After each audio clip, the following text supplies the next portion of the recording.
Periscope? We're live on all platforms?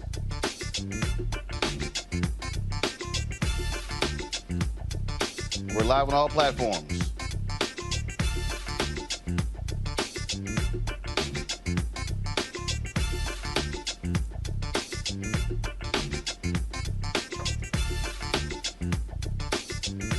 Anthony.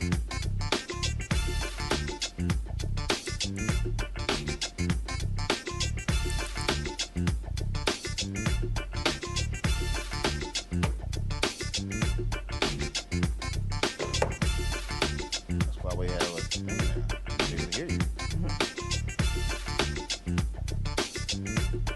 Okay, Periscope just came up. Got it. Yes, I can hear you. I see we're live on Periscope. We're live on YouTube.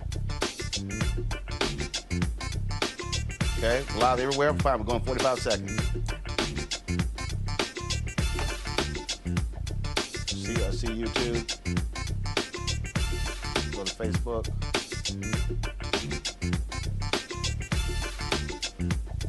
Facebook. I see it. Huh? No. Come right to the open after we hit the countdown. Got it? So when I start talking, that's the beginning of the show. Hit the open right to the countdown. I don't see us live on the Facebook.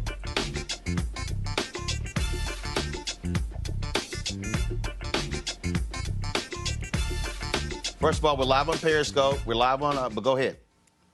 Open. He's got it. Whatever the miss, he's on it. Whatever it is, he's got the scoop, the fact, the find. And when it breaks, he's right on time and it's rolling. Best believe he's knowing. Putting it down from sports to news to politics. With entertainment just for kicks, he's rolling. It's on go, y'all. It's Roland Martin, rolling with Roland now. He's funk, he's fresh, he's real, the best, you know he's Roland Martin now.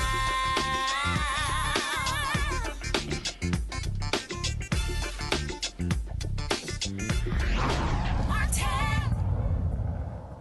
Hey, folks, welcome to this special, The Power of Our Vote, in partnership with the Lawyers Committee for Civil Rights Under Law. Glad to have all of you here. Normally, we're live at 6 p.m. Eastern, but we wanted to focus on this whole issue of, again, 200 days out and the power of our vote. All kind of things are happening in this country. Obviously, people are focused on the international pandemic, coronavirus, but the reality is there still is an election, presidential election, but also U.S. Senate races, congressional races, gubernatorial, state legislators, local races as well. And so the goal is to focus on the power of our vote, how important it is, but also the obstacles that are being placed in front of us. As I say, this is in partnership with Lawyers Committee for Civil Rights Under Law. Joining us right now is the leader of the Lawyers Committee, Kristen Clark. Glad to have Kristen with us. In addition, we have a great lineup of people in this first half hour. Joining us is, of course, Hill Harper, good alpha man, my frat brother. Glad to see you, Hill. Also, we have Rashad Robinson, of course. He leads the Color of Change. Glad to have you, Rashad, and your hat, your ubiquitous hat.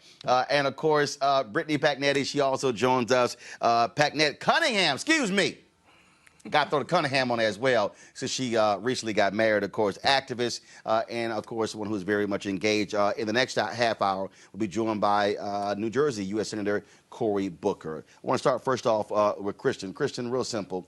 We're operating in a moment right now where so many things are happening and people have no idea. We saw just this week in Wisconsin. Yeah. Last week, the sheer madness of Republicans forcing people to go out and vote because they were trying to keep that Supreme Court seat, which they lost. It backfired on them. Yeah.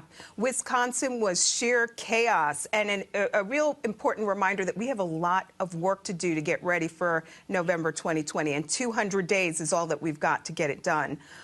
You have Milwaukee, a city where there are usually 180 polling sites, operating with 5. You had lines stretching for long blocks, people who were trying to social distance in order to cast their ballot, lines that were hours long. Plenty of people who requested an absentee ballot and they never got it, and a United States Supreme Court that felt the need to unnecessarily interject itself at the 11th hour, just adding chaos on top of chaos. This is an election where people were disenfranchised, and it's a real crystal clear example of the chaos that results when you combine voter suppression that was always there with the new unanticipated challenges that we face in the wake of the pandemic. What we need right now is states really going to work and figuring out how do we open up as many avenues as possible so that people can participate in the primaries that remain and in the general elections. We need states offering up as many early voting opportunities as possible. We need to make sure that people can cast absentee ballots without restriction. We need to make sure that people are getting those ballots with the postage paid and the address already on the envelope, and a process that is streamlined and simple. I participated in an event with Stacey Abrams earlier today, and I love the way that she broke it down.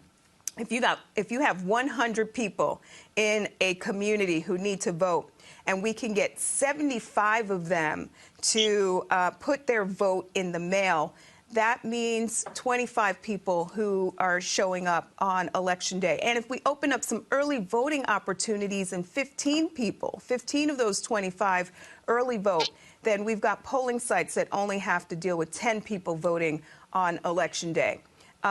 In 200 days, we have got to work tooth and nail to open up as many avenues for people to participate in the 2020 election season. Rashad Robinson, what we have to understand, what is going on right now, look, this is not, are you with the Democrats or with the Republicans? It's undeniable fact. Donald Trump said it himself that if we expand voting, we lose. The Speaker of the House in Georgia said the same thing. We can't do all of these things because Republicans will never win. There's a clear strategy when you look at what's happening here. Democrats want to expand access to the ballot. Republicans want to constrict it because for them, if fewer people vote, better chance for them winning. This is just facts are facts, and so folks can sit here and try to play games with it. But when you look at the actions taken by these two parties, it's clear what the strategy is, and they want to do the exact same thing come November. Yes, I mean, this is not unfortunate like a car accident. This is a long-term strategy. Decades upon decades long strategy. Years ago, when Color of Change took on the fight to ALEC, the American Legislative Exchange Council, right? At the time, it was a 40-year-old organization, and their founder, Paul Weyrich, who also founded the Heritage Foundation, famously said, back when there wasn't as much video content that there is now, we don't want everyone to vote. Elections should not be about everyone voting, right? And so because we recognize that they know that we can't win if we can't vote, and they know that they can't win if we can, that there's going to be a whole set of strategies in place. You talked about some of the political leaders and what they've said. The Speaker of the House in Wisconsin, who pushed to have elections on the election day, was out talking to press in, a face mask, gloves, and a full, hospital gear. All of the Supreme Court members in Wisconsin, even the ones that voted to keep the election day open, they all voted by mail. They all voted by absentee or early or by mail. And so none of them had to show up on Election Day. We do have a multi-tiered election system, and I'm so glad to be partnering with the Lawyers Committee under Kristen's great leadership, because what they are doing is both connecting the work that the lawyers are doing on the ground every day, the work of the 186 Our Vote, with organizations like mine at Color of Change, who are working at the grassroots level to mobilize people to fight back against this, also in real time. And so we've built out a platform called the Black Response. And the Black Response is our sort of COVID action hub, where we are going to be doing a whole set of work to both attract, engage, and mobilize people to work hand in hand with all the other folks on the ground, local and national, to fight back against what's happening. What we know is that we have to mobilize people to the polls in spite of this, and to ensure that as many of us get to the polls in order for us to be able to change the rules long term around how voting is done in this country. Brittany, when you talk about how important this is, when you talk about activists on the ground, going door to door, interfacing with people, we just saw what took place in Tennessee. They passed this law that basically was going to criminalize people who were trying to register folks to vote. Lawyers Committee fought that. Tennessee then backs off of that. But that's what you're seeing. You're seeing largely Republicans use the power of the office to put into place rules and procedures. In Kentucky, they just overrode the veto of the governor when it came to voter ID, but you closed driver's license offices. How in the hell can you get a voter ID if you now can't go because of shelter in place? That's the games that we're seeing, and I think for African Americans, we better understand, and for African Americans, for Latinos, but also young white voters, had better understand we're going to see more of this as we get closer to November. We're going to see more of this as we get closer to November, because this is what has always been done. And let's be very clear, Republicans are using coronavirus to do even more of it. The kind of fear-mongering that has gone on around this virus has been used to shield a lot of the kind of actions that you've been talking about. I mean, when we think about the fact that in Wisconsin, there were folks who thought ahead to get their absentee ballot and still didn't receive it by Election Day, just to have the Supreme Court say that your absentee ballot had to be postmarked by Election Day. I mean, these are the kind of rules that we're seeing happen all over the place, and they're counting on us either being distracted or fighting each other so much that we don't get it together. Look, I am from St. Louis. I'm a proud member of the Ferguson Uprising, and the work that people like Kayla Reed, Action St. Louis, that Color of Change partnered on to go and engage the very communities that the establishment in Missouri had forgotten about, unseated a long-term incumbent county prosecutor in Bob McCullough. That's the same prosecutor who failed to indict Darren Wilson for killing Michael Brown. Everyone said it couldn't be done, and not only was it done, not only was he defeated, he was replaced by a black county prosecutor and voted in by all of the very people that people consistently said would never, ever show up to the ballot box again. If we engage our people, they vote. If we ask them to vote, they show up in the ways that we ask them to show up. If we educate folks, they engage in the ways in which they've been educated. So we need to make sure that people, as Kristen said, are filling out their absentee ballot applications. We need to make sure that the United States Postal Office is protected so that those absentee ballots can be sent back with postage already on it and prepaid, so that people are not restricted from that access. We're going to continue to see these rules happening all over, and they are depending on young people, on people of color, on disaffected voters to not show up in November. And whatever showing up will look like, whether it's early voting, whether it is socially distanced voting, whether it is absentee voting, we have to make sure that we participate, because nothing about us should be happening without us. I made the point, Hill, what you're seeing here in terms of the games that are being played and just how absolutely crazy they are. And when you listen to the language here, and for Anthony, go to my iPad, I'm going to play this soundbite, Hill, because it underscores how ludicrous you have Republicans who are playing the games. Because, again, to say, oh, no, if you're Donald Trump, I don't want mail-in voting, fraud, fraud, fraud. Remember, he had a whole special commission that was supposed to find fraud, didn't find any. And when you talk about voter fraud or mail-in balloting, the most important case was in North Carolina, Republicans were doing. So here was Trump the other day at the White House. Go ahead. And you get thousands and thousands of people sitting in somebody's living room signing ballots all over the place. No, I think that mail-in voting is a terrible thing. I think if you vote, you should go. And even the concept of early voting is not the greatest, because a lot of things happen. But it's okay. But you should go and you should vote. I think you should go and you should vote. You look at what they do, where they grab thousands of mail-in ballots and they dump it. I'll tell you what, and I don't have to tell you, you can look at the statistics. There's a lot of dishonesty going along with mail-in voting. What you have to do with First, the certifications. that's a lie, Hill. And you Because get again, again, that's a lie. That thousands, and you can see the statistics. But what he's describing is exactly what Republicans did in North Carolina, where it was so bad that even the Republican Party had to say, yeah, we're going to need another election because we got to throw this one out. But here's the crazy thing, Hill. He voted absentee. Right. In Florida. In Wisconsin, the state Supreme Court justices who ruled against the extension of absentee balloting, all of them voted absentee. That shows you how ludicrous these arguments are. Absolutely. But Roland, I mean, that's been part of the game plan, you know, obviously to be able to just say whatever you want, you know, whether there's any truth to it, and then allow a huge discussion about lying or he's not telling the truth happen while all these different measures are being put in place at the same time to disenfranchise folks. I mean, obviously, I'm very proud to for the last 4 years to serve with the Lawyers Committee for Civil Rights as their national ambassador. And Kristen Clark has done an amazing job, and most of which folks don't even know, going to places to fight things like what was going on in Texas with voter ID laws, what's happening in Tennessee, North Carolina, et cetera. It's absolutely essential. And Brittany's right. And what Rashad's doing with Color Change, it's all true.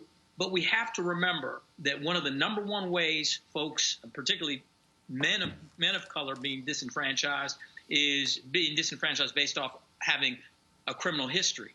And the fact that in so many states across the country, there are all these onerous measures in place, a lot of them having to do with the inability to pay back certain fines and fees based off of oftentimes problematic stop, frisk, search, charge, etc., and then disenfranchising from the voting process. And we can do all of this work, and we can do all these things and listen to these lies and then argue about the lies as distraction. As my son comes, he just woke up from his nap, so he's going to sit here for a second. And so here's the deal. We have to do all of this work behind the scenes to protect the right to vote. But then we also have to go to our people and do what Brittany was just talking about times 10 and let them know how important their vote is. Because so many people I talk to on the ground say, you know, my vote doesn't matter. It doesn't, you know, they're going to steal it anyway. They're going to do this. They're going to do that. And it's like Pavlov's dog. The communities have been beaten down so much that you shock them once, the dog jumps. Shock them several times, the dog stops moving. Our turnout rates, particularly in our poorest communities, particularly in our most disenfranchised communities, are not what we need them to be to actually control the ballot. And unless we're actually able to do that work on top of the voter protection side, we're not going to be able to win these races. And it's incredibly important that we let people know that they matter, that their vote is important, and give them all the different tools we've talked about already of how to do that and cast their ballot. Christian, y'all have been, of course, fighting a lot of these things in the courts. For the people who are watching, and look, we cover this stuff constantly. Give people an understanding of the type of litigation y'all are engaged in all over the country, trying to stop a lot of these crazy efforts to keep folks from voting. Yeah, I mean, this is the fight that keeps us up at night and going around the clock. We just filed a voting rights lawsuit in North Carolina today dealing with problematic voting machines in many parts of the state. We just filed a lawsuit yesterday in Gwinnett County, Georgia, where officials are failing to provide materials bilingually.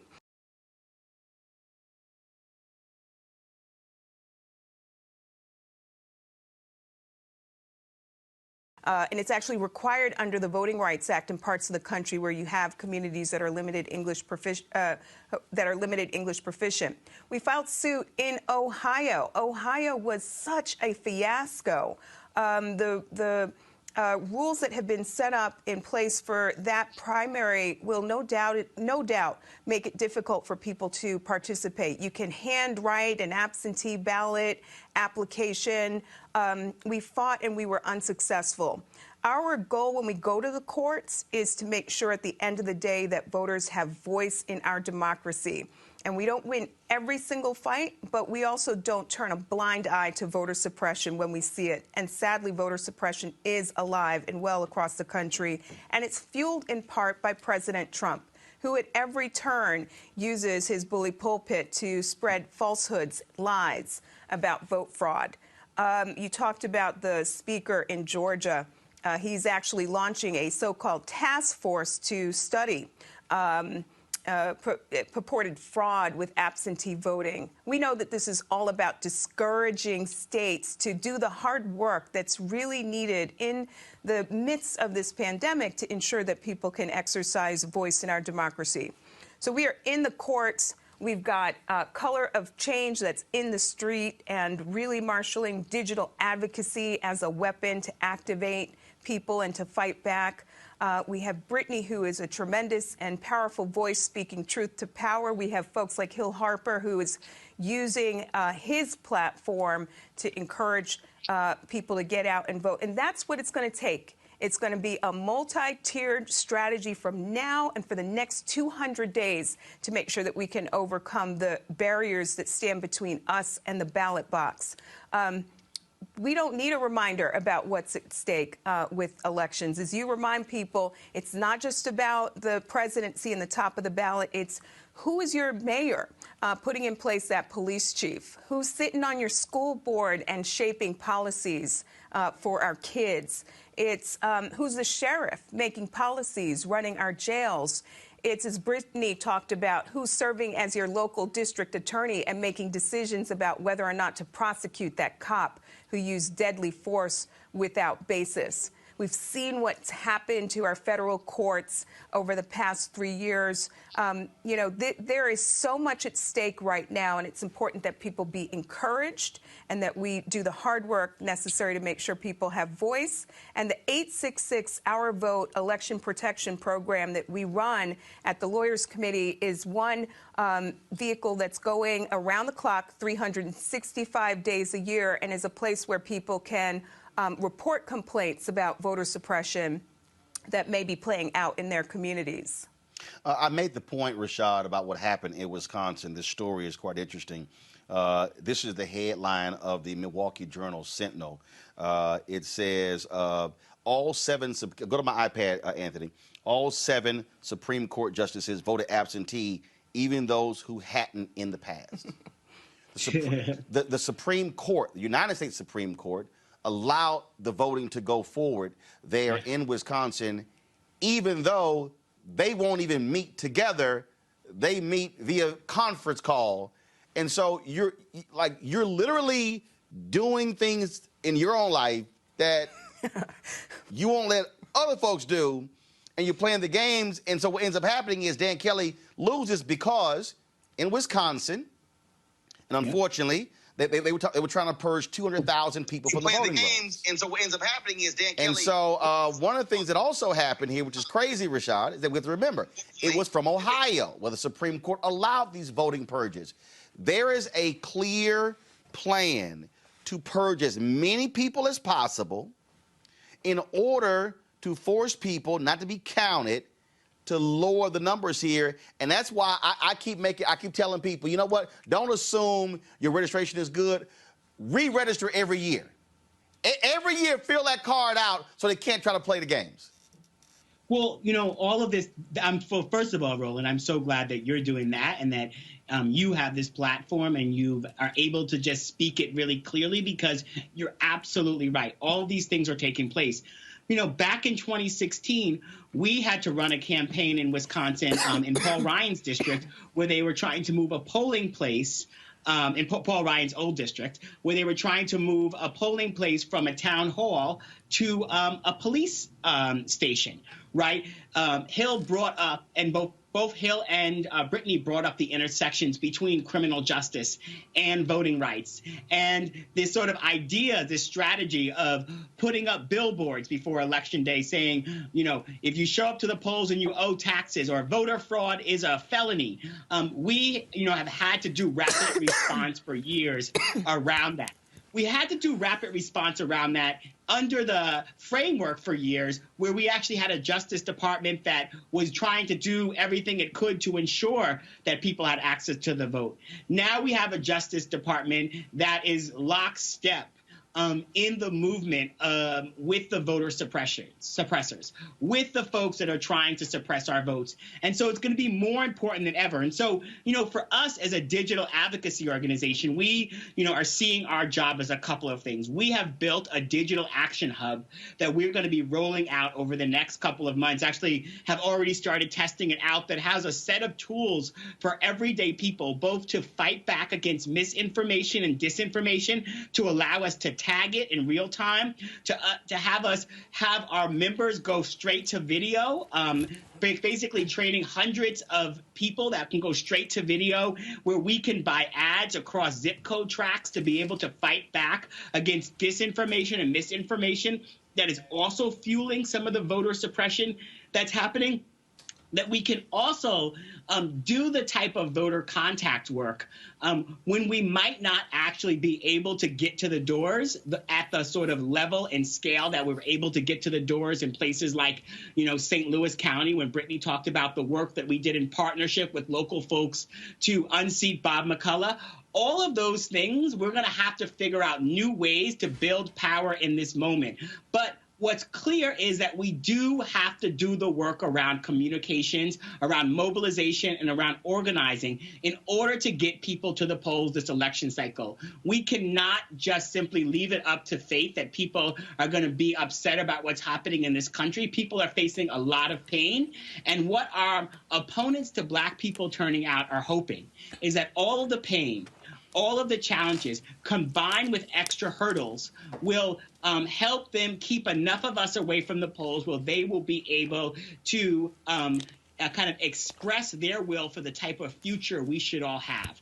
And we should be very clear about who gets to speak for us and what justice and freedom actually looks like. And that is why we're going to need as many people as possible, both to support the sort of efforts of the 1866 Our Vote, but also support efforts that we are doing, because what we're going to have to do is be on the phones, to be on the internet. Not everyone's going to be on social media. We're going to have to do all the work to reach beyond the choir, because this election cycle is going to be harder than ever. I, hear my own family members, very clearly saying they might not be the first people to open their doors to someone coming to knock, as I've done the informal polling about sort of what does it mean to do this type of organizing, this type of voter contact work in this new era. So we will have to change strategies. We will have to augment some things. And that is why, for folks who are watching, we're going to need you to sign up. We're going to need you to put in some time. We're going to need you to go to the Lawyers Committee. We're going to need you to go to Color of Change. We're going to need you to go to organizations locally in your community, because the effort to ensure that we get the type of people in office that will hear us, listen to us, and be accountable to us is more important than ever. All right, then. Rashad, just let me know. I know you may have to go. Just let me know when, and then I'll have you have your final comment. I'm going to bring in right now Senator Cory Booker of New Jersey, who joins us. Glad to have you here, Senator, on this special dealing with the issue of voting. 2018, your state, the governor signed into law automatic voter registration, putting upwards of some 600,000 people on the rolls in January of 2019. New York Governor Andrew Cuomo signed a series of bills that also expanded voter rights there. This is what people need to understand, and we may underscore this all the time, why when you vote in that state for the state legislature, vote for those state rep and state senators, that matters, because on the issue of voting, voting is not a national issue. There's no federal guarantee to right to vote. So vote is really 50 state elections. And so when we ignore who is the state rep and the state senate, then that allows other folks to be able to control the levers of power. And so that's why it changed in New York. That's why it changed in New Jersey. And we're seeing that all across the country, where people are realizing that you have to be able to mobilize and organize in these states, because that's where they want to restrict our right or our desire to vote. North Carolina is a perfect example. Florida is a perfect example. Texas is a perfect example, Senator. First of all, Roland, deep gratitude for you having me on here, and just for being a friend. You've been texting me really good feedback during this crisis, and really appreciate that. You have a cast of heroes to me, people who I just really look up to, from Brittany Hill and Son, and of course Rashad, who's just the color of change is to me a group of heroes as well. So I just want to start off by saying, because you've got Kristen there, who's such a great ally of mine in my work in the Senate, and what she's doing right now through legal action and what the Lawyers Committee is doing is just extraordinary. I mean, I think she just mentioned about Gwinnett County, just making sure you have Spanish language absentee ballots. This stuff is really makes a difference. And what's going on with voter suppression around our country right now is just insidious. And us as children of the civil rights generation, it's almost shameful that these gains that folks literally were dying for, think of Goodman, Cheney, and Schwerner, for example, that they're now finally gutting so much of the gains that they got and finding new creative ways to suppress the votes, particularly of people of color. And what we saw in Wisconsin, you guys have already talked about that. I heard a little bit of the conversation.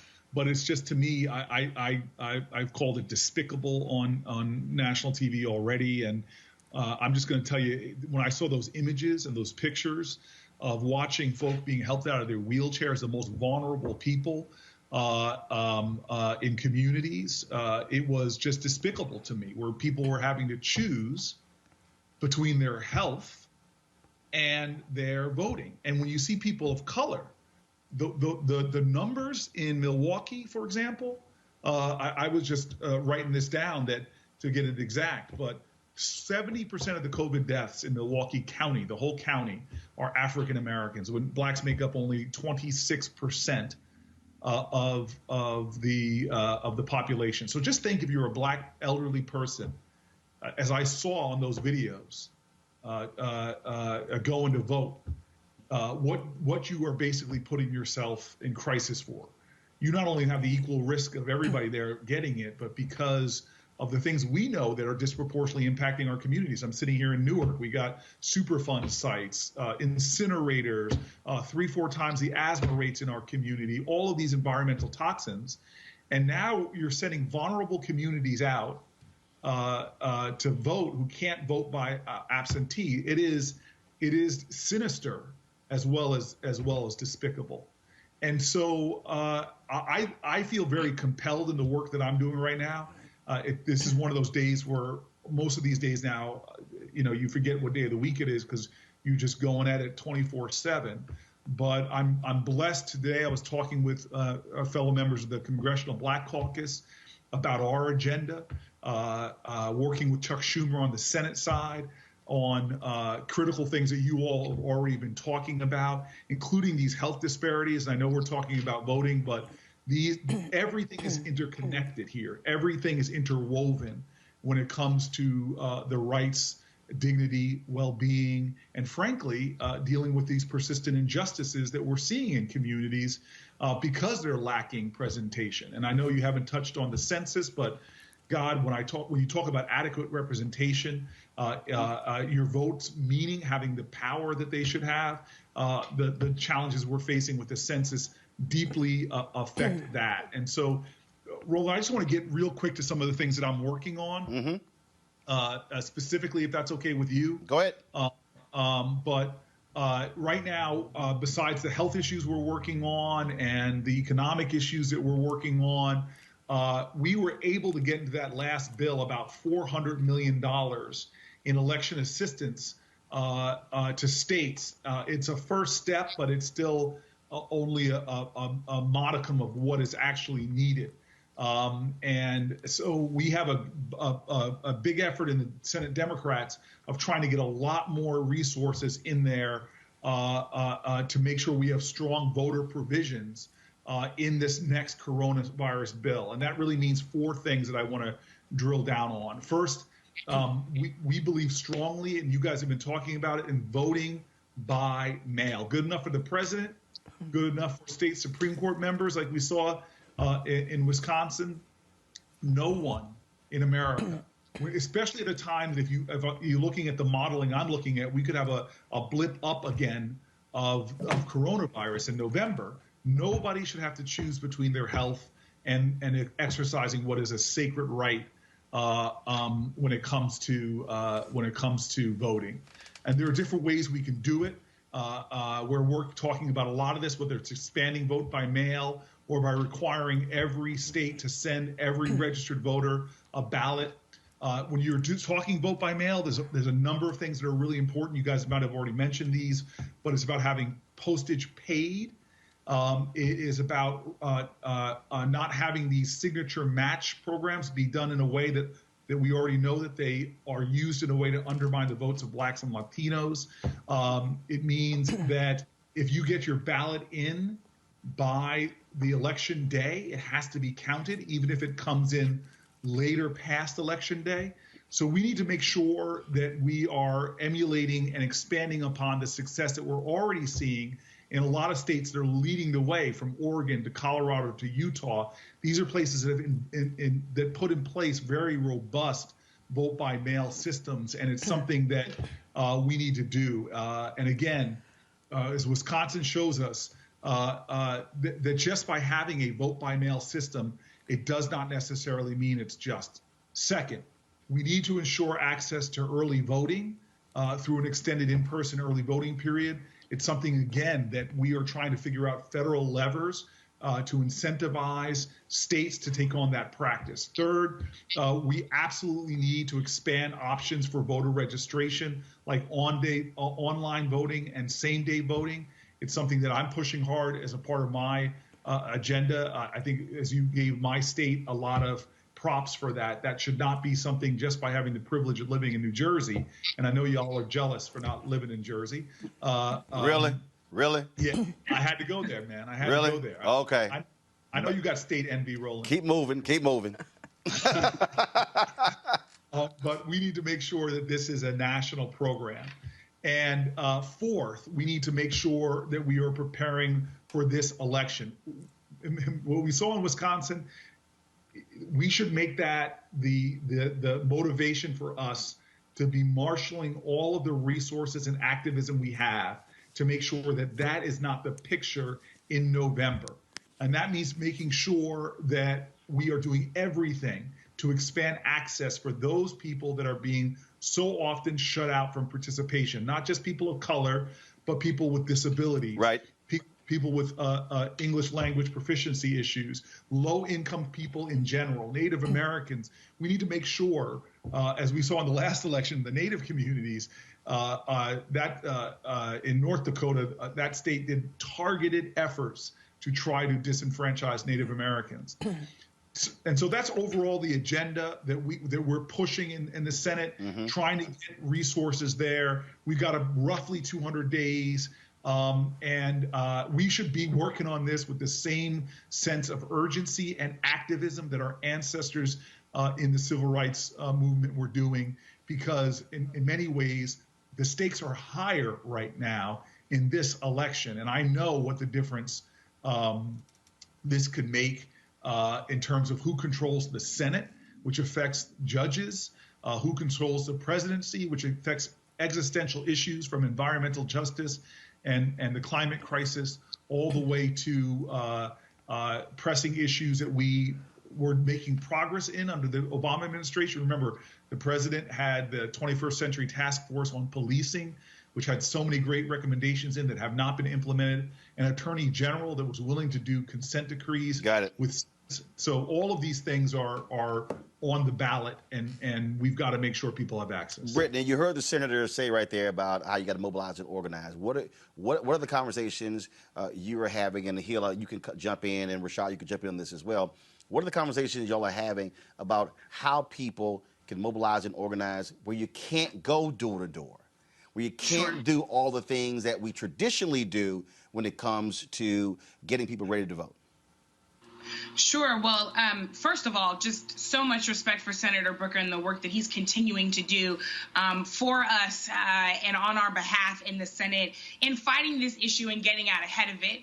Look, we really need to get back to our value of community in this moment. It is a Western dominant idea that we should all be out for ourselves and that individualism should rule the day, when in fact, as a community, our values are rooted in communal power. They are rooted in making sure that what is affecting your neighbor, we understand is affecting ourselves. And so those are the kind of values that we need to lead with in this moment. Look, we have the technology, so we can get creative with it. We know where our folks sit, whether they are on the internet or off the internet. So it is about us taking out our phones, sending all of our loved ones the link to vote.org and say, check your registration today. Because as you said, Roland, sometimes we can get thrown off those voter rolls and not even know about it. It is about leveraging leaders in the faith community as they stream out to their congregations to make sure that they are empowering people with the tools that they need to make their voice heard in November and beyond. It is about making sure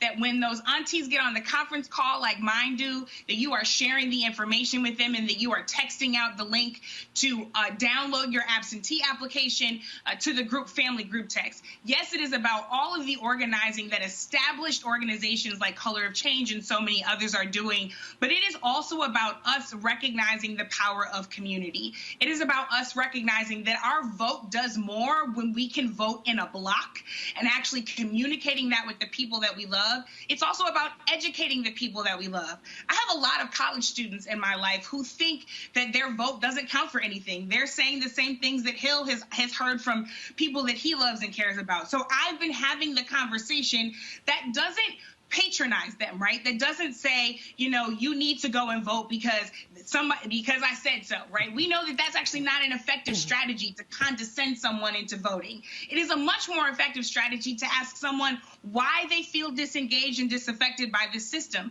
and then to have a conversation about what happens at the polls that directly affects them. So yes, I want you to care about who's running for district attorney. I also want you to care about who's running for president, because they will have a hand in whether or not you can continue to pay for college. It's about making sure that people know about what's going to be in front of courts. It's about making sure that people know about the power that cabinets have to create rules and regulations that affect our everyday life. It's about making sure that our folks and our loved ones who take advantage of public housing know that the president decides who runs that HUD department. We have to actually be having these conversations with the folks that we have influence over, that we have power over, and who we know trust us, so that they can get honest, correct information and access to the things that they need to make sure their voices are heard. Rashad and Hill.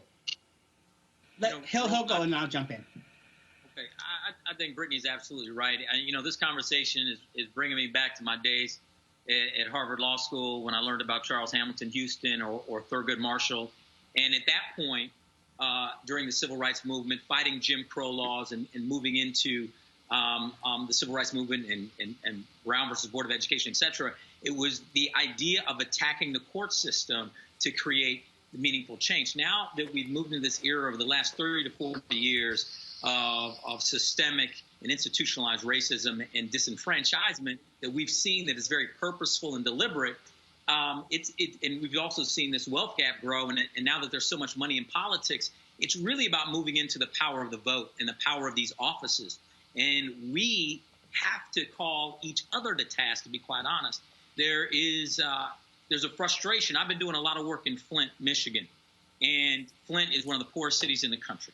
41% of the people live below the poverty line. The vast majority of those are black women, ages 24 to 35, most of whom are single moms. And it is a community that's been completely ignored. It's a water desert as we speak. But the point is that getting those people engaged when they've been beaten up so badly is difficult. But the one thing that they say is that folks and so-called celebrities and people of influence will come to Flint, take a picture, post it on their Instagram or whatever, like they're doing something, and then you never see them again. So what does that mean? To Brittany's point, we have to call influential folks to task to say, hey, it's not just about one post on Instagram. It's about you picking up the phone and going back to old school, and we're going to give you 1,000 numbers to call. And when those folks get a call from Roland Martin or Senator Booker or Puffy or an athlete who's local or anybody, a politician, someone that they know, and talking about different ways that they can make a difference, everybody on all tiers has to show up and do work and do meaningful work to get people involved and get people engaged. I know Senator Booker loves this quote because I've seen him speak many times, and he's an eloquent brother, and he loves to pull out this quote, which is true, from Dr. King: "The arc of the moral universe is long, and it bends towards justice, but then he'll say it doesn't bend on its own." And all of us, have to start doing the bending. We can't just say, you know what, it's good if you vote. You should show up. We have to do the work. We have to show up, pick up the phone. And particularly in this day and age, we just got to call folks and call and talk to them. It's not just about social media, because many of our people aren't on social media. They're not streaming Instagram. They're not doing that work. Many are, but it's about but they do pick up the phone, and they do. And when someone who matters to them calls them and talks about how they can do it, gives them the instruments of how they can vote, they will vote and participate. And I think that that's critical. We literally have to have uncomfortable conversations with each other about what are you actually doing to make people show up. Everybody here on this round table is doing the work, but there's a whole lot of other folks that we all can name that talk like they do something, but they're really not doing anything. And we have to have those honest conversations to say, you know what, I'm going to lean on you. I'm going to send you 1,000 numbers and 1,000 names, and over the next 3 weeks, will you make these calls and commit to that? And if we break up the work that way, and we actually do that kind of work, that real grassroots, old school work, we actually can see results. If we're not willing to do it, then we're going to expect the same old result. Rashad. And so just a couple of quick things. So I want people to join us at Voting While Black. Voting While Black is the platform where we are going to be putting technology and tools in people's hands who are able to use the technology to allow us to reach beyond to our friends, family, and neighbor networks. What we are trying to do is build out and leverage a set of technology tools that will get us closer to what we can do without being able to get to the doors. And so a couple of things that I want to say about that is that Brittany is absolutely right, that community has to come first. And for the last several years at Color of Change, we've been really working to build a relational organizing strategy. And what I really mean by that is starting at community first and moving to issue down the line, working to build relationships and communities around the country. And Hill just talked about Flint, and a perfect example is sort of the Flint story of our work, where we started to have Black women's brunches there, just inviting Black women into conversations in Flint and a lot of other cities around the country, with a lot of people coming offline, but then bringing people into conversations around digital organizing. Our current on-the-ground full-time organizer in Flint, Ariana, actually showed up to one of those brunches, and it was her first time sort of coming to that type of activist event, and she went through the trainings and is now a full-time organizer and led the work that we did on the mayor's race in Flint. A lot of the sort of efforts that we're trying to do is bringing people up a ladder of engagement, but connecting with everyday people to then give people the tools to get into their phone book list, to get into their email list, to get into their social media list, and then provide people with the things to say, the scripts to move, and then connecting that back to actual data so we can know how many people we've touched. So we can also look back before Election Day to find out who we actually haven't talked to and who we may have to find other tactics. Having a data-driven program that is rooted in relationship and community is what we're trying to build, and trying to quickly scale that up with a deep recognition that it will be really challenging, and trying to pair that with the work of fighting misinformation and disinformation. We're already seeing in a lot of our polling and a lot of our numbers, a lot of ways in which some of the disinformation and misinformation is impacting us in terms of how Black men, particularly Black men under 45, are seeing this upcoming election. And we're really focusing on both doing more deep listening, but also really trying to connect very clear conversations with that efforts. Going to be rolling out a multi-million-dollar ad strategy directly targeting to Black men over the next couple of months off of a set of focus groups and polling that we've done to really try to engage and mobilize folks, but pairing that with listening so that we're actually addressing the conversations, right? If people are saying that certain politicians or certain people have ignored them, it's not simply saying, no, they haven't ignored them, but it's having a conversation around why staying at home is not the answer, and why building powerful campaigns that hold people that we put in office accountable is the right answer. And so I agree 100% with everything that is said.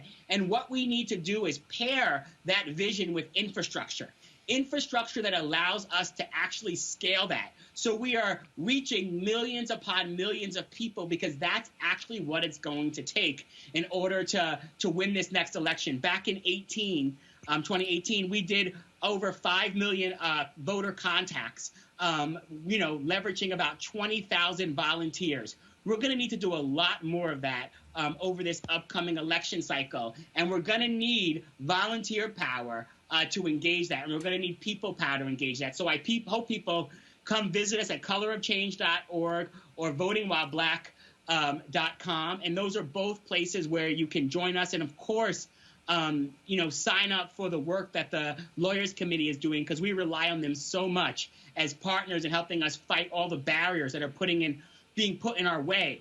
And then I also just want to, of course, thank Senator Booker, who has just been amazing on so many issues, and particularly helpful to us as we have challenged big tech and Silicon Valley around some of the ways that the tools have been harmful and some of the platforms have been harmful, and ensuring that as much as we now have to use all these platforms, whether it's platforms that allow us to work or platforms that allow us to reach voters, that those platforms have civil rights implications baked in, because they are sort of oftentimes able to build, grow, and move without having to deal with civil rights, and oftentimes not having to hire Black and brown people in the first place. And so having folks like Senator Booker do the questioning, create the policies, and ask the tough questions and do the pushing is so important as well. We got about 10 minutes left, and so what I want to do is I'm going to go to Christian and Senator Booker. Then we're going to do a final round with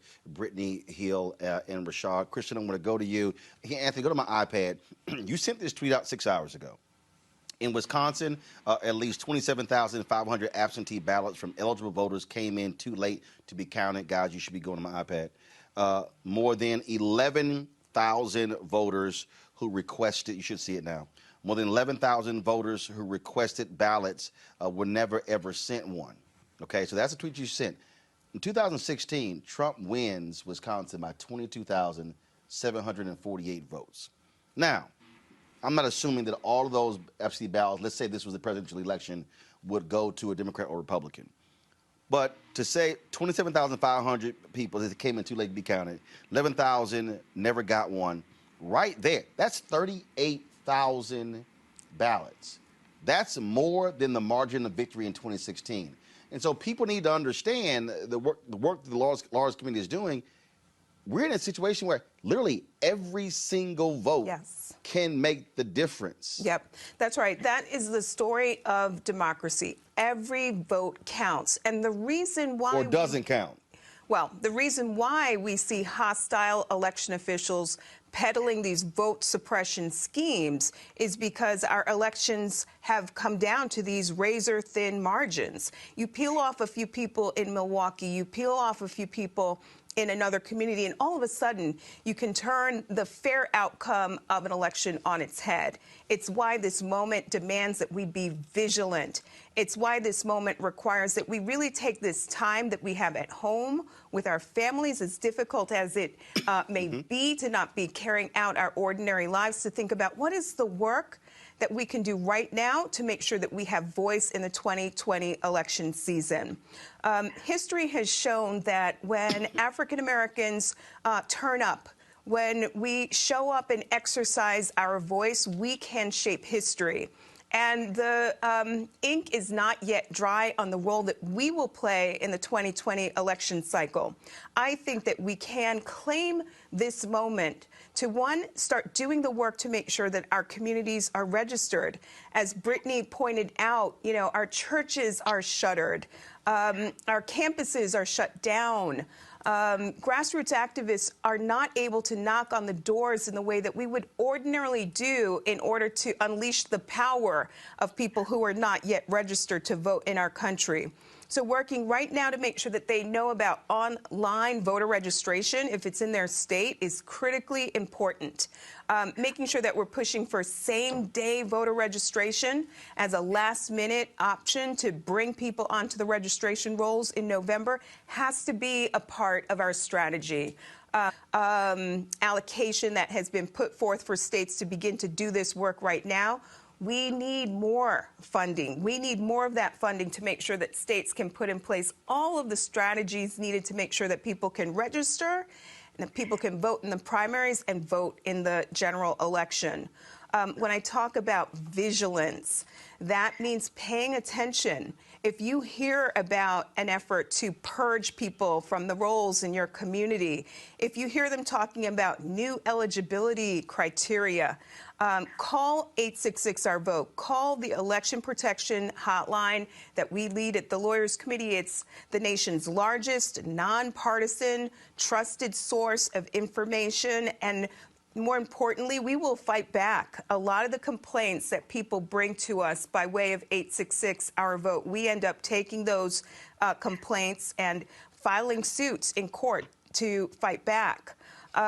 I just want to close by noting that this is no doubt a very dark and turbulent time for our country. We've got people who face eviction, people who may have had their utilities shut off.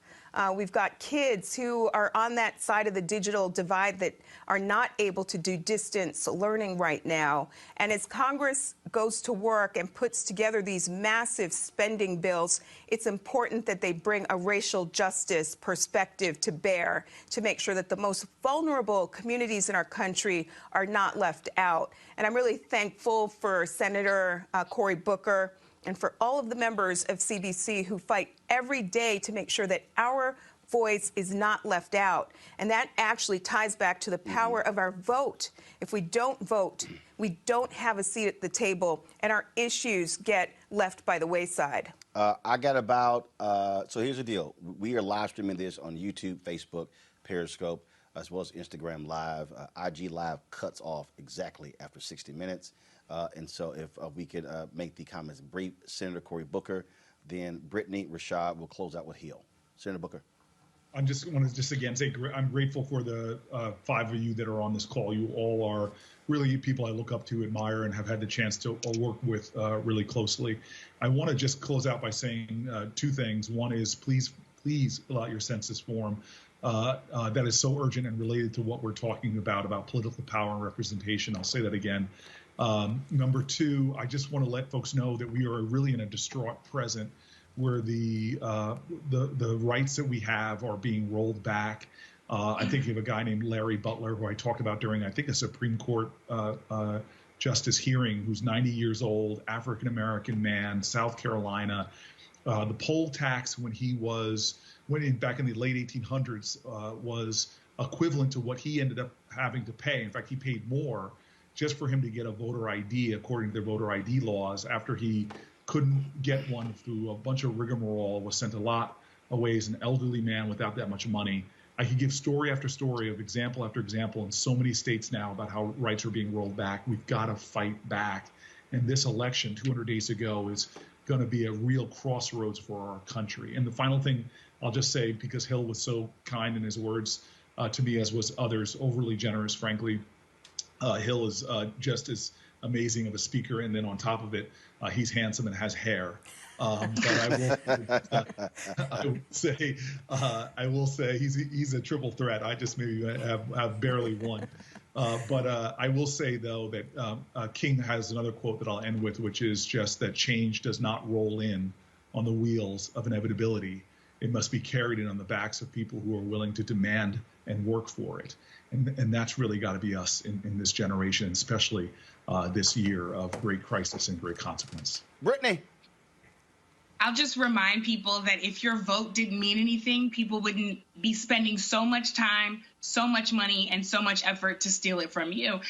text 10 people as soon as this is over. Send them the link to vote.org. Yep. Ask them to check their registration and have them tell you if they're registered. If they're not registered, they can get registered on vote.org. If they are registered, tell them to go ahead and get their absentee ballot ready, and then tell them to go sign up at Voting While Black. Nothing about us should ever be decided without us. Senator Cory Booker, we appreciate you joining us. Thanks a lot. Senator, we appreciate it. Thanks a lot. Rashad, your final comment. Final comments, I second Brittany. Join us at votingwhileblack.com. Join us at colorofchange.org. We don't win any of these things alone. We win by building collective power together. And so I just want to invite people into this work, into this service collectively, and into the work of being trained in this moment of how to use and leverage digital tools, because we're going to have to find new ways to do old things, which is fight against all those forces that are standing in our way and build power and make change in spite of it. I hope people do that, and thank you for having me. Speaking of those digital tools, what we want to do is when we get done here, you're going to give final comments in a moment. When we get done here, what we want to be able to do is we want to be able to restream this. We're streaming this on my Facebook, YouTube, Periscope, and Instagram live channels. Laura's Committee's Facebook page. We would love to be able to stream it to Heal, your Facebook page, as well as Color of Change. The system that we use, we can stream simultaneously to 6 different platforms. That way, again, on the restream, we can just reach we can reach more people who can watch this rebroadcast. And so I'll send both of you guys a text message on that. Heal, your final comment. I'll tell you, this election is about our future. And, during this talk, my son came and sat down for a second, then he got a little bored, so he left. But it's about him, and it's about all the little young girls, young boys that look like him and don't look like him and all of that. This election, all the way down the ballot, is going to influence the next 30 years in this country. And I'll tell you, I want to show you a picture. This is a woman named Kathy Blake, who passed away yesterday. She was an organizer that I worked with in Flint, and she was an amazing woman. You just see her smile and just who she is. And she tirelessly organized volunteers. We did all these educational sessions about litigation in Flint, and we're still in the federal courts and fighting for the community to set up a victims fund. But she represents to me the fact that the disparities in terms of the impact of COVID are directly related to the lack of our voice in the political infrastructure and the ability to get services after 5 years in a place like Flint. So, just on a triage level, I'm doing a GoFundMe through my Instagram, and the link is there in my profile, just to raise money to buy water for Flint, because it's a water desert right now. And I'll be going up to Flint later on this week when the first semi-truck arrives with 23 pallets of water. And we're going to get over 15,000 gallons of water to Flint before in the next week or two. But the point is, for Kathy Blake and people like her that have fought the fight and are out there on the front lines that are now dying because of disproportionate, disenfranchised health systems and opportunities that are offered folks, we got to stop it. We have to. And we have to take care of our kids, and we have to do this work. So it's an imperative piece of what we do. 866-OUR-VOTE, 866-OUR-VOTE. Kristen has said it. Please use that number. Go to Color of Change. Look up Brittany. Follow her. Roland Martin's doing this every day. So everybody who's been on is doing some type of work in their lane to do the work. Whatever makes your heart beat faster, do that work, support it, and God bless. Kristen? When I turn on my TV, I see a whole lot of Rose Garden briefings, but I don't see enough focus on us, on our struggles, and on the challenges that we as African Americans face today. So I just want to thank you, Roland Martin, for always giving voice to the issues that are front and center for Black America. And no doubt, the ability to exercise our voice in November is one of the biggest struggles that we face as African Americans today. Senator Booker mentioned the census, and that is an incredibly important issue. Right now, we know that there are a lot of hard-to-count communities that have not yet submitted their census form, that have not yet called the Census Bureau to make sure that every single person in their household is counted. And if we don't stand up and be counted, our communities will be shortchanged over the course of the next decade. I look forward to working in partnership with all of the folks who joined us today and with you to make sure that we show up and turn out and exercise our voice come November. All right, we certainly appreciate Kristen. Thank you so very much. I want to thank Senator Cory Booker, Rashad Robinson, Brittany Packnett, Cunningham, with Hill Harper. Here's my final comments, folks. This is very simple. There's not a single thing that you can name in your life that government does not have a role in. Forget all the people who talk about less government and smaller government and get government out of our lives. There's not a single thing in your life that government does not play a role in. The moment you're born, your birth certificate is a government document. The moment you die, that death certificate is a government document. Your driver's license, if you go to a public university, when you are any number of things, you are engaging in government. If you care about the need for a stop sign or a speed bump, if you are concerned about sewer systems and street lights and sidewalks and all of those things, that's all government. And so we have to understand that voting is one piece of this pie. I always say voting is when you vote. That's the end of one process and the beginning of another. So when the election is over, now we then mobilize and organize to move the people who we voted for. And then if our person even didn't win, we're still a constituent. So even though Donald Trump was in the White House, we're still a constituent. We still can demand what we need and desire in our communities. And so don't let anybody tell you voting is irrelevant and means nothing. It's a lie. Voting is critically important when it comes to changing things in this country. The key is getting the right people in place who will then do what we need them to do. And so first and foremost, you got to be registered. Second, then you have to vote. Now, you heard Brittany say it. She said, when you get done, text 10 people. Look, you don't have to even go outside of your family. You should be doing checks. Is every single person in this family who is eligible to vote, are you registered? That's where you start.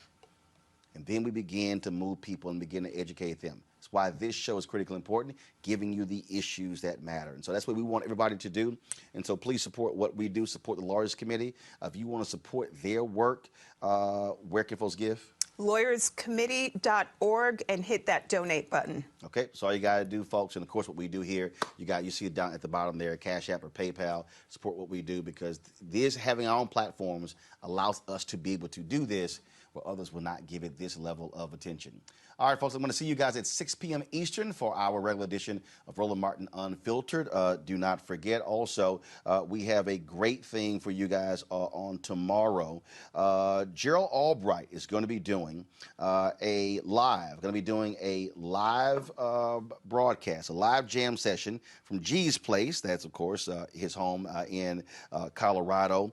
He is raising money for artists who are being impacted by coronavirus. A lot of people don't realize there's so many people who can't play sessions, who can't do any of those things. And so Gerald is going to be doing that for him. And so he put this thing here together. Anthony, go to my iPad, please. You see it? All right. Okay. All right. Let's go ahead and restart it. Go. Hey, everybody. This is saxophonist Gerald Albright. I'm so excited to announce that this Thursday evening, April 16th, kill that at background. 7:45 p.m. East I Coast want time, full screen. 4:45 p.m. West Coast time, I'm going to do my very first live stream concert at G's Place, my home recording studio. So we'd love for you to tune in. You can find it at my Facebook page, which is Gerald Albright Music. And also, it'll be linked to my dear friend and fraternity brothers pages, Roland Martin, on his Periscope page, his Instagram page, his YouTube page, and his Facebook page. So we'll be easy to find on Thursday evening, and proceeds are going to go to those musicians who are having challenging times during this horrible pandemic that we're going through, but we're going to get through this. We know it. So tune in on Thursday evening. Donations can be made on my Cash App account, and the username is the $ Gerald AA. Once again, that's the $ GERALD AA. We appreciate your donations and your love, and we thank you in advance for that. So we'll see you on Thursday evening. We're going to do a lot of tunes that you know and love. It's going to be a party. We want you to be a part of it. So we'll see you then.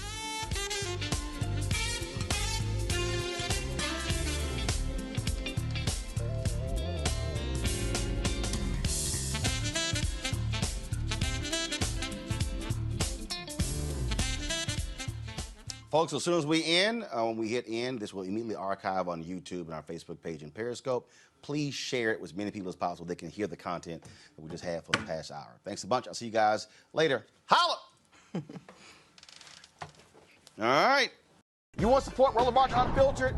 Be sure to join our Bring the Funk fan club. Every dollar that you give to us supports our daily digital show. There's only one daily digital show out here that keeps it black and keep it real as Roland Martin Unfiltered. Support the Roland Martin Unfiltered daily digital show by going to RolandMartinUnfiltered.com. Our goal is to get 20,000 of our fans contributing $50 each for the whole year. You can make this possible. RolandMartinUnfiltered.com.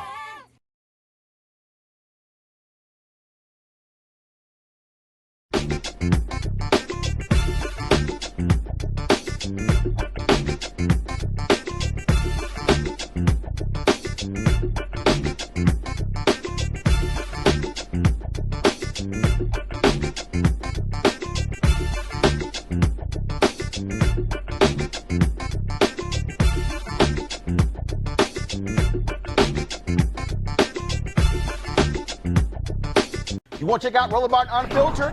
YouTube.com/Roland S. Martin. And subscribe to our YouTube channel. There's only one daily digital show out here that keeps it black and keep it real. It's Roland Martin Unfiltered. See that name right there? Roland Martin Unfiltered. Like, share, and subscribe to our YouTube channel. That's YouTube.com/Roland S. Martin. And don't forget to turn on your notifications so when we go live, you'll know it.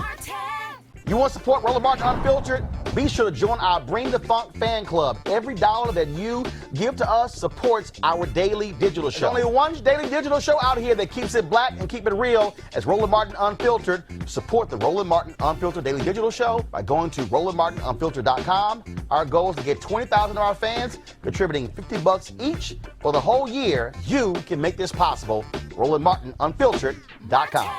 Hey fam, want to check out Roland Martin Unfiltered? The blackest show on all of digital, cable, and broadcast. Check out our audio podcast. There's only one daily digital show out here that keeps it black and keep it real. It's Roland Martin Unfiltered. Press play. Hey everybody, this is Sherry Shepherd. You're watching Roland Martin Unfiltered, and while he's doing Unfiltered, I'm practicing the wobble. I am. Because Roland Martin's the one, he will do it backwards, he will do it on the side. He messes everybody up when he gets into the wobble because he doesn't know how to do it, so he does it backwards. And it just messes me up every single time. So I'm working on it. I got it. You got Roland Martin. Hi, my name is LaToya Luckett, and you're watching Roland Martin Unfiltered. What's going on, everybody? It's your boy Mac Wiles, and you are watching Roland Martin Unfiltered. What's up, y'all? It's Ryan Destiny, and you're watching Roland Martin Unfiltered. What up, Lana Well, and you are watching Roland Martin Unfiltered.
Peace.